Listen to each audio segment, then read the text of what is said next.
And now moving on to the Indian Copyright Act and how Indian Copyright Act has implemented two main provisions for digital rights management. The Copyright Act was amended in the year 2012 in order to make it compliant with the international internet treaties, that is the WIPO copyright and WIPO phonogram producers treaties. And even though India has still not ratified it, India is trying its level best to balance the interests of the copyright holders and the end users by having added Section 65A and 65B post the amendment of the Copyright Act. Under Section 65A, the anti-circumvention provisions along with the exceptions are stated. The three implications are of this section, three major implications of this section are: by limiting the application of anti-circumvention provision to cases related to purposeful infringement, there is a high bar for invoking actions under this provision. That means that one can limit the application of anti-circumvention provision in cases of purposeful or intentional infringement if the circumvention was not for the purpose explicitly prohibited by copyright law. The anti-circumvention will not apply. That is, if the copyright law has not been infringed and the circumvention was not carried on intentionally or purposefully or with a wrong illegal intention to tamper the rights of the copyright holder, the anti-circumvention provision shall not apply. The circumvention is also allowed with the help of third parties if certain procedural conditions or aspects are met.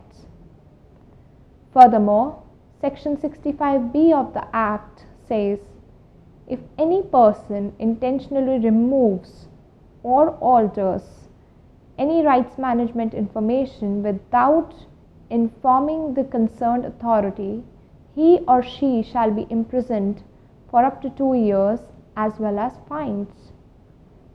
There have been similar punishments for persons who distribute, make copies, indulge in piracy, that is, indulge in internet piracy, or hack the right holders or other persons' information without his or her consent and communicate it to the public, and in a way tampering the rights management information, he or she would be penalized.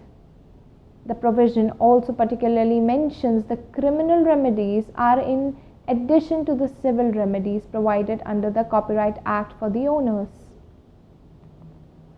There was a recommendation by the Standing Committee after the amendment of the Copyright Act.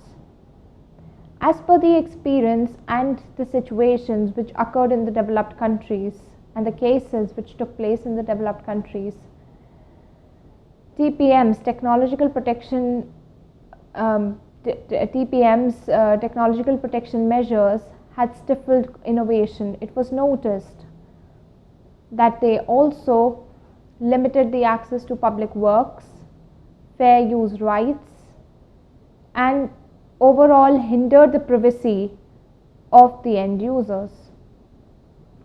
The Standing Committee therefore suggested that the Indian judiciary, the Indian copyright law, or the lawmakers should evolve the law based on practical situations, on a case-by-case basis. They should not implement all the stringent provisions for all the cases in common. On a case-by-case basis, they should implement. As India is a developing country, we need to promote innovation instead of stifling it. We need to make public works accessible to the public. We need to make new and novel content by means of fair use available to the public, and also take into interests the rights of the copyright holder as well as the end user. Committee also recommended minimal legislative interference in the proposed amendment to Section 65A, and rather that there be some sort of judicial analysis if and when required to create rules and guidelines based on current trends, the latest trends, and on a case-by-case basis. Because they want to facilitate access of the works done by the copyright holders to the public in a legitimate and secure manner to balance the interests of both the parties. Moving on to the comparison of three jurisdictions, the US, European Union, and our own country, India, which is a developing country. So here the main difference lies between the fact that US and EU have a well-framed copyright law which they have been practicing for over a decade now, for over 2 decades in fact. DRM provisions in India are less extensive and, as we discussed, implemented on a case-by-case basis with least intervention of the judiciary in cases where it's not required when compared to DMCA and Information Security Directive of Europe, which are far more reformed.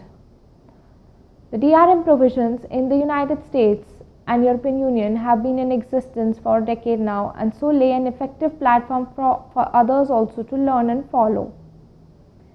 The absence of terms like technological measure create a gap while interpreting the Indian law. So this is a drawback as to whether the provision relates to access control measures or copy control measures or both per se.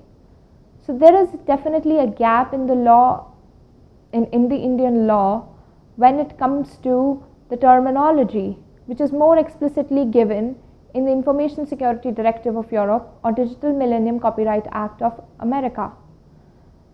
It does not appropriately differentiate between effective technological measure and non-effective technological measure as well. I would conclude by saying that DRM is theoretically introduced to help copyright owners by protecting digital content from illegal copying or distribution. It is still very contentious to say that since DRM imposes restrictions, it might impose certain restrictions on legal users and might hinder innovation and free flow of information, especially for growing economy like India. On one hand, it is protecting the rights of the copyright owners by protecting their contents from getting illegally copied or their contents being infringed. It is still very contentious, it is still very disputed that even though these factors are very important, DRM is still stifling competition, is still stifling the use of public works, fair use, and it's still imposing many such commercial restrictions on the legal users which would otherwise be benefit for the larger good of the public, and especially for a growing economy like India. A comparative analysis of EU, US, and Indian copyright regime shows that even though India has tried to implement the provisions of the international internet treaties to a certain extent, there are still many gaps in the case laws which make the interpretation of law very complicated. It does make the law complicated because there are certain technical terms which are not explicitly distinguished, which are not explicitly given in the legal text, in the provisions.